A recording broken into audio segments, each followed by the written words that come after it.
Bonjour chers camarades, aujourd'hui nous allons parler de la notion d'algorithme. Et ici nous allons au grand 1 parler des étapes de résolution d'un problème. Au grand 2 nous allons faire les parties d'un algorithme. Au grand 3 nous allons parler des types de données aux bases ou simples. En fait nous allons parler des types de données de base ou simples, désolé. Grand 1, les étapes de résolution d'un problème. C'est quoi un problème?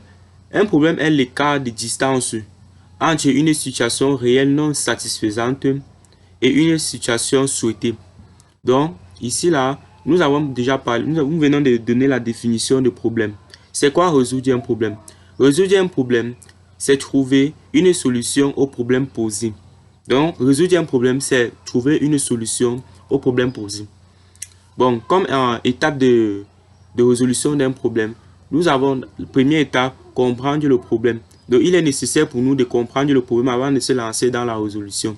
Donc, s'il s'agit d'un test, vous devez lire et relire pour ensuite comprendre de quoi il est question pour se lancer dans la résolution du problème. Deuxième étape, nous avons concevoir l'algorithme. Ici, il faut concevoir un plan de travail. Donc, il s'agit de concevoir un plan de travail pour la résolution de notre problème.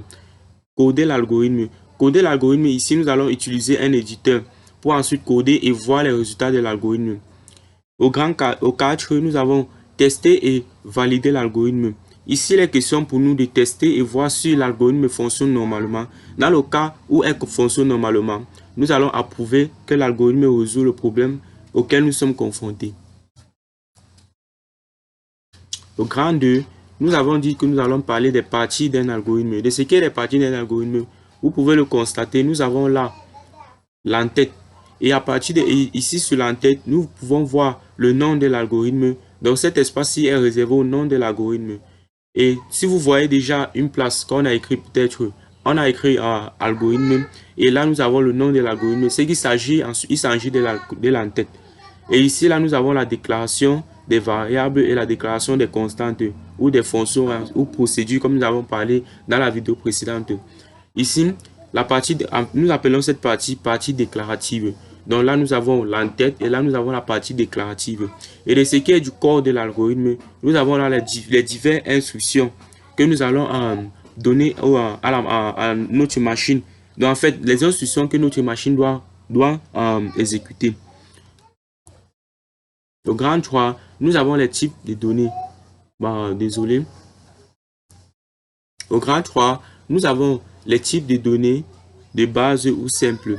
Ici, vous pouvez voir les types entiers, type booléen, type caractère, le type chaîne et le type réel. Et là, dans les parenthèses, nous avons les exemples qui existent. Bon, en fait, il y a plusieurs autres exemples, mais là, nous avons pris le temps de donner certains exemples. Ici, pour la prochaine vidéo, nous allons passer au grand 4, qui est les constantes, et au grand 5, dont nous parlerons aussi des variables. Rendez-vous pour une prochaine vidéo et n'oubliez pas de vous abonner.